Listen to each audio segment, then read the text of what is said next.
de otros lugares del país, o no, o estamos en situación igual, en fin, pero vamos a hablar exactamente qué situación están. Hablamos de precariedad, de mil historias, en fin, vamos a comentarlo con Daniel Morales, que él es el director general de Juventud del Gobierno de Canarias. Daniel, muy buenos días. Buenos días, ¿qué tal? Encantado de estar con ustedes hoy. Buenos días, buenos días. Bueno, pues yo antes en el comentario, en la introducción, decía que yo noto poca presencia de la juventud en general en los medios. No sé si coincide conmigo o no. Coincido, porque al final yo tengo que estar donde están los jóvenes, y los jóvenes principalmente lo que utilizan es el canal de las redes sociales, y ahí sí es verdad que estamos haciendo especial incidencia para que poder conectar con el público joven. Sí, los jóvenes lo podemos encontrar a través de las redes sociales, a través de los centros educativos, que es donde nos hemos dado la mano del gobierno para poder llegar como canal de comunicación a ellos. Y yo creo que a través de estos canales es donde estamos intentando llegar, sí, con todas las acciones que hacemos a este público objetivo, ¿no? Sí, claro. La gente joven camina por por esas redes, evidentemente, y no por la prensa, pero bueno, aunque sean titulares o, en fin, en la prensa quizá diaria, en la radio, o en la tele, yo sí noto poca visualización. Posiblemente esté todo dirigido en la otra vía que dices tú, ¿no? Pero yo ahí sí es verdad que noto como falta esa, no sé, me parece a mí. Bueno, Daniel, ¿cómo es la situación de la juventud canaria? Resúmenos un poco, ¿cómo está la cosa? Bueno, debo reconocer que al final los problemas de la juventud sí se repiten legislatura tras legislatura, es decir, vivienda, educación, preocupan a los jóvenes a lo largo de toda la legislatura. Nosotros lo bueno que hemos hecho es que, según llegamos, hicimos un estudio cualitativo, no cuantitativo, no queríamos saber tablas de Excel, números, sino cualitativos, sensaciones, emociones, percepciones de los jóvenes de Canarias sobre qué piensa, qué demanda el gobierno, ¿no? Y en base a este estudio cualitativo hemos programado una serie de actividades, de programas a lo largo del 2024. Hay 5 líneas básicas de actuación. La salud mental por arriba de todo, las redes sociales y las adicciones, la formación como manera de prevención. Creo que va a ser nuestra bandera, nuestras líneas de actuación, nuestros ejes estratégicos, y sí me gustaría que todos los oyentes supieran que al final todas las acciones que programamos desde la Dirección General de Juventud no son en base a lo que este director quiere, sino a lo que los jóvenes nos demandan, ¿no? Que es lo más importante, ¿no? Ajá, es decir, que ese estudio previo se ha hecho con ellos. Habías comentado 3 campos: el salud mental, las redes sociales y la formación, ¿no? Efectivamente, sí. A nosotros nos llamó muchísimo la atención. Una de las cosas principales que yo tenía claro cuando llegué a la Dirección General era que no quería hacer política de lo que yo considerase, sino de lo que los jóvenes nos reclamasen. Este estudio cualitativo, al fin y al cabo, lo que nos marca son las pautas, ¿no?, de lo que vamos a hacer en 2024. Y hay una cosa que nos sorprendió muchísimo, por arriba de todo, es la importancia que le dan los jóvenes a la salud mental, a la prevención de los pensamientos suicidas, al uso responsable de la tecnología y a la formación como manera de prevención. Esas 4 líneas básicamente es lo que nosotros vamos a intentar en el 2024 ejecutar como ejes prioritarios, pero no porque lo diga yo, sino porque lo dicen ellos, evidentemente con especial atención a La Palma, que nos sorprendieron sus indicadores, porque evidentemente La Palma no ha pasado por una pandemia, como hemos pasado todos, sino que ha pasado por una pandemia, por un volcán y por un incendio, y los indicadores en la isla se disparan. Entonces, tenemos una planificación, tenemos una organización, tenemos una estrategia, y es la que vamos a empezar a ejecutar a partir de ahora en este 2024, ¿no?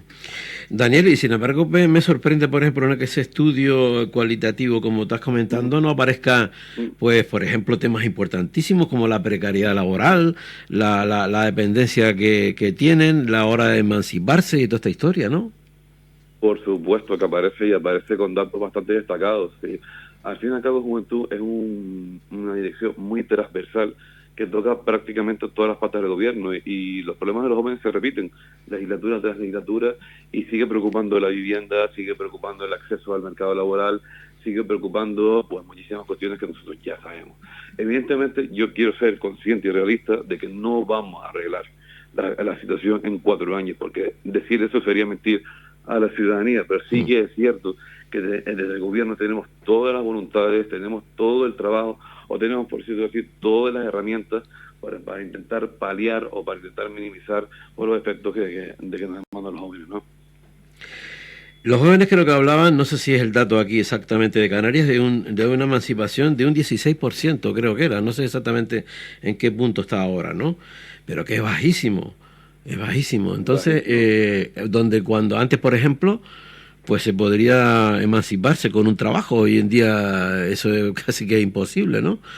Entonces yo sí veo que ahí es un tremendo problema, porque claro, cómo se comienza, digamos, a construir, digamos, a subir por la escalera de la sociedad, ¿no? Si hay una precariedad total no sé muy bien cómo está el tema de los puestos de trabajo, cómo está el desempleo y demás. Mira, si hay algo que coincidimos todos los directores generales de Juventud de España, que nos reunimos prácticamente hace 2 semanas, es que al final los temas entre comunidades se repiten. Si a los jóvenes de todas las comunidades de España les preocupa el acceso a la vivienda, la formación, el acceso al trabajo, pero si hay algo que tiene especial atención las comunidades de Canarias o Baleares, como comunidades turísticas, es el acceso a la vivienda. Evidentemente nosotros tenemos un problema de alquiler vacacional, que somos conscientes de ello, y que este gobierno se ha marcado las prioridades o las pautas para intentar minimizar los efectos del acceso a la vivienda. Si los jóvenes quieren trabajar, quieren ser autónomos, quieren comprar una casa o alquilar una casa, y ahora mismo no pueden por la situación turística residencial que vivimos en Canarias, y sí que estamos trabajando o intentando trabajar para paliar esta situación, ¿no? Una situación que es bastante difícil, ¿no? Que no solamente afecta a la gente joven, afecta a todo el mundo, ¿no? Porque la población. Estamos caminando hacia un culo, hacia esto de la botella en fin, que lo vemos llegar, pero que yo no sé si es por falta de previsión, por políticas que no se hacen, que no sé qué, algún invitado me había comentado hace un tiempo que bueno, que se hacen políticas para 4 años, pero no se hacen políticas a larga, con vista larga, y entonces pues claro, sucede lo que sucede, ¿no? No hay una previsión, y al final pues estamos viendo realidades que son las que son, ¿no? Efectivamente, pero somos conscientes, de verdad.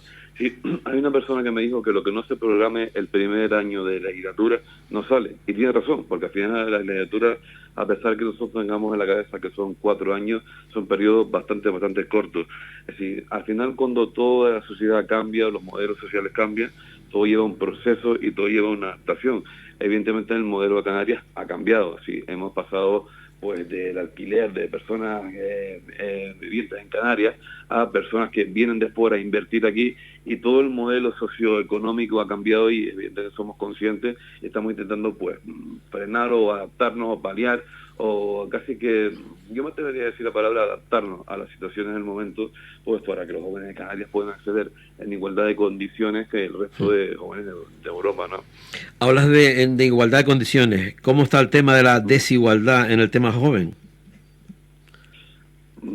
Hay que ser conscientes y hay que ser realistas. Si los jóvenes ahora mismo están en una situación de desigualdad con respecto a otros sectores. Nosotros desde el gobierno lo que estamos intentando es paliar todas esas situaciones. Hemos hecho una apuesta decidida por la formación y por el empleo, que básicamente son las 2 banderas que nos demandan, pero sí que siento que queda un trabajo duro por delante, y que queda, por supuestísimo, darle una mano con todos los agentes sociales, pues para construir una Canaria mejor a lo largo de todos estos años, ¿no? Hablabas de educación y empleo. En educación y empleo, Daniel, hay una, ¿cómo te diría yo? Hay una coordinación entre lo que la sociedad demanda y los puestos de trabajo y los estudios que se hacen, o aquí se sigue un poco cada uno y no hay una coordinación entre ambas para ver en realidad cuando sale gente titulada que puedan acceder a puestos de trabajo. Mira, yo vengo de trabajar de la administración local, y si hay una cosa que digo cuando llegué al gobierno, es que es muy difícil desde edificios grandes en Gran Canaria y Tenerife poder llegar a todos los rincones de nuestras calles, de nuestros pueblos, de nuestros barrios, ¿no? Yo siempre digo que la colaboración con los cabildos, con los ayuntamientos, es súper importante. En cuanto a materia de empleo, una de las apuestas decididas por la Dirección General son los 2 millones de euros que dedicamos de fondos propios pues para contratar a titulados superiores, porque los planes de empleo de los ayuntamientos contratan peones de limpieza, albañiles y demás, pero al final tenemos la generación de personas más cualificadas de la historia que al final no podemos darle salida a toda esa cualificación, ¿no? Entonces yo creo que una de las banderas de la Dirección General es poder, a través de este programa de empleo de garantía juvenil, darle salida a todas estas personas tituladas superiores que demandan la inserción al mercado laboral, ¿no? ¿Por qué tenemos, una opinión personal mía, ¿no? ¿Por qué tenemos no sé, el concepto, ¿no? Muchas veces del paraíso, de que vivimos en el paraíso, y luego cuando vemos la realidad y los resultados de otra historia, a ver dónde está el paraíso, ¿no? Pero el otro día, por ejemplo, regresamos y había una chica en el aeropuerto que nos era de noche y de madrugada y nos decía que se la podíamos acercar en fin, donde tenía el coche y hay una zona oscura y bueno, pues sí, por seguridad y tal, y la llamamos. Total que esa chica me dice que tenía 3 euros, ¿no? Le quedaban 3 euros, no tenía para el taxi, ¿no? Pero que ella trabajaba y venía a vivir al paraíso, ¿no? Y a mí me llamó la atención aquel tema, porque digo yo, el paraíso, y sin embargo, la realidad es que hay 3 euros para vivir y vivía en casa de sus padres, ¿no? Decía ella, ¿no? Entonces, ¿por qué tenemos ese concepto de que vivimos en el paraíso cuando la realidad somos donde más paro hay, la cesta de la compra más cara, los jóvenes menos acceden? ¿Por qué tenemos ese concepto? Yo estoy totalmente de acuerdo con usted. Es decir, la concepción que nos tiene, sobre todo el centro de Europa, es de vivir en el paraíso por nuestras condiciones climáticas, habitacionales, económicas, pero sin embargo para nosotros realmente vivimos en el paraíso. Sí, una reflexión que invito a hacer, a pensar en alto. Yo creo que el modelo de gestión hay que reconvertirlo, hay que pensarlo, hay que regestionarlo y sobre todo hay que valorar si realmente es lo que ha funcionado, porque recibimos cada año el mayor récord de turistas y sin embargo tenemos los índices de pobreza y demás peores del país. Algo no está funcionando y hay que ser consciente, hay que ser realistas, y lo que tenemos que hacer es que las herramientas que nos posibilita el gobierno es utilizarlas para reconvertir toda esta situación, ¿no? Claro, eso mismo lo comentaba el otro día el presidente del gobierno, diciendo que bueno, es decir, hay algo que no encaja, evidentemente, porque por una parte hay una riqueza, o sea, unos récords impresionantes, entre comillas, y luego veremos los récords, ¿no? Pero del tema social y del tema no tira. Entonces, ¿dónde está la riqueza? ¿Dónde se está quedando? Jóvenes precarios y que no sé. Exactamente, lo que no puede ser es que en ferias como Fitur, que hemos celebrado recientemente, anunciamos titulares de que hemos batido récord de turistas o que las previsiones de este año son las mejores de toda la historia, y al final tenemos una sociedad que demanda ayuda, que tenemos un índice de pobreza infantil bastante elevado. Sí, hay algo que no concuerda. Yo creo que es un momento para pararnos y para analizar si el modelo turístico realmente es el que queremos y el que nos revierte en la sociedad canaria, ¿no?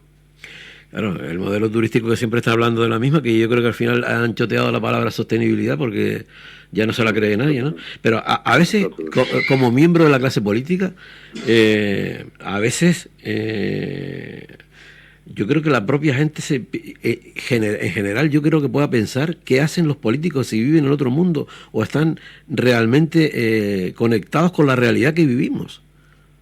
Yo ahí sí discrepo un poco, porque yo no vengo de la parte política, sí, yo vengo de mi trabajo normal, soy de ciudadano a pie de calle, he tenido la grandísima oportunidad de incorporarme ahora al gobierno, pero siempre he estado del otro lado, ¿no? de la barrera, y es súper difícil cuando entras en la administración, los procedimientos, los procesos, los trámites, y que al final el ciudadano puede sentir cierto rechazo, pero es que es la verdad que el gran problema que tiene la administración en España, al fin y al cabo, son los procedimientos administrativos, ¿no? Y cuando intentas, porque tenemos toda la voluntad del mundo de intentar sacar cosas adelante, te encuentras con todas las trabas administrativas posibles y a veces bastante, pues, decepcionante incluso para uno mismo, ¿no? Tú dices que vienes que no vienes de la esfera política.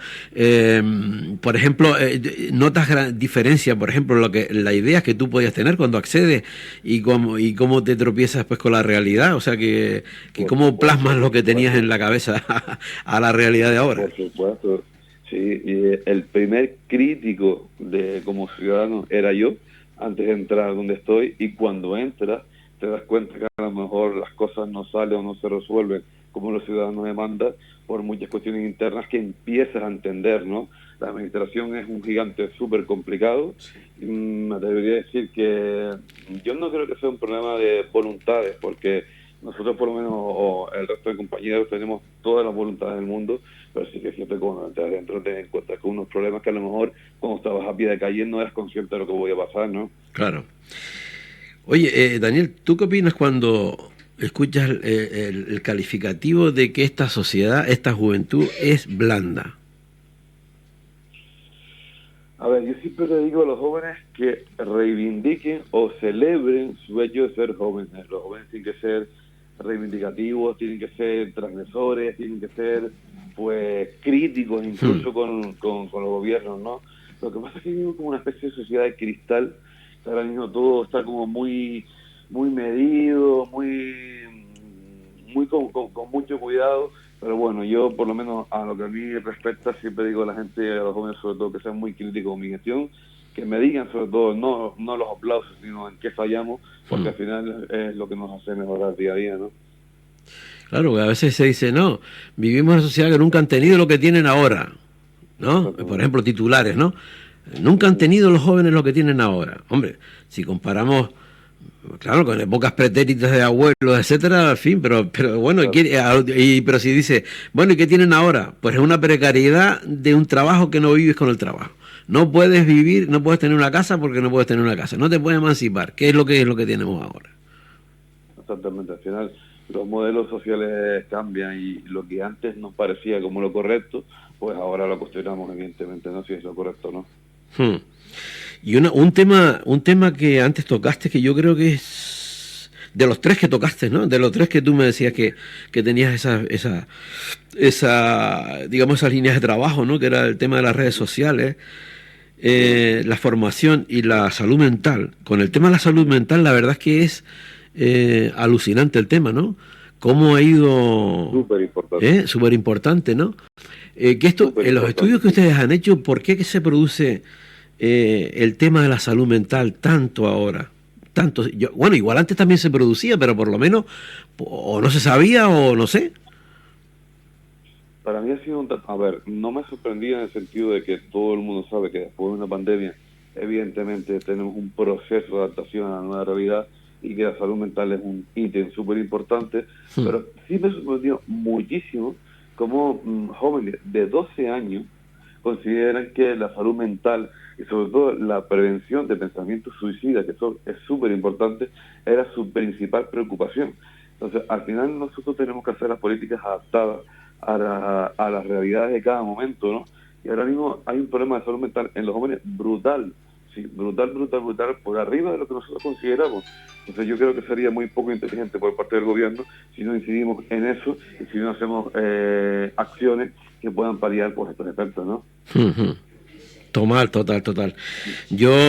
A mí me parece a veces que es tan tremendo el tema porque, claro, está todo tan estructurado de tal manera que, claro, tú dices la salud mental, pero está unida con lo otro, está unida también con el tema Está educativo, todo de enlazado. trabajar las emociones, es que, Exactamente. claro, el sistema, yo creo que el sistema social cambió, las estructuras son otras, entonces no sé si coincides conmigo, pero hay como una readaptación a la Coincido realidad de total. ahora, ¿no? Exactamente, al final está todo entrelazado, la salud mental, las redes sociales, las adicciones, todo está muy de la mano y muy enlazado. Al final va todo, sí, alineado y sobre todo, que es una cosa importante, va alineado con los valores o con los ejes estratégicos que ha decidido Europa. Porque aunque no nos creamos, sí, nosotros somos una región ultraperiférica y todas las políticas vienen de Europa y estamos todos los países europeos en la línea y alineados para intentar paliar todas estas cuestiones, ¿no? Bueno, pues, ¿qué temas te quería comentar? Algo aquí que había anotado yo. Ah, el tema de la red social. Las redes sociales, bueno, en eso realmente no solamente afecta a la gente joven, ahí afecta a todo el mundo, ¿no? A Pero todo. no sé si coincides conmigo, Daniel, pero hace falta tener un criterio propio trabajar la atención, la comprensión, tantas cosas en fin, que llegamos a esta selva sin eso, y entonces las mentes son ocupadas por otros que nos manipulan, ¿no? Coincido total en un uso responsable de las redes sociales. Sí, mi condición laboral, yo soy técnico de marketing en mi vida diaria, me dice que evidentemente yo tengo que estar en los canales de comunicación donde llegamos a la ciudadanía, y ahora mismo las redes sociales pues es una parte importantísima, pero la parte negativa es pues todo lo que nos genera, las adicciones, la sobreexplotación, los estereotipos y pues todas esas cuestiones que tenemos que paliar y que cultivar como sociedad al final, ¿no? Pues nada, Daniel, gracias por haber estado con nosotros, por darnos nuestras pinceladas de la gente joven. Si quieres añadir alguna otra cosa para la tribu joven, ahí tienes el micrófono. Yo simplemente decir que tenemos una programación estratégica y que tenemos unas acciones programadas para todo el 2024 que no van a dejar indiferente a nadie, que invita a seguir a todos por las redes sociales y que bueno, que estoy encantado de atenderles y que cuando quieran, pues evidentemente estoy a disposición de todos ustedes. Pues nada, estaremos entonces en contacto y ya nos enteraremos cómo van esas líneas, y sí me gustaría que, en fin, que sepas que desde aquí pues vamos también a impulsar en lo que podamos nosotros en áreas de la juventud, ¿vale? Pues muchas gracias por la oportunidad. Gracias, chao. Bueno, pues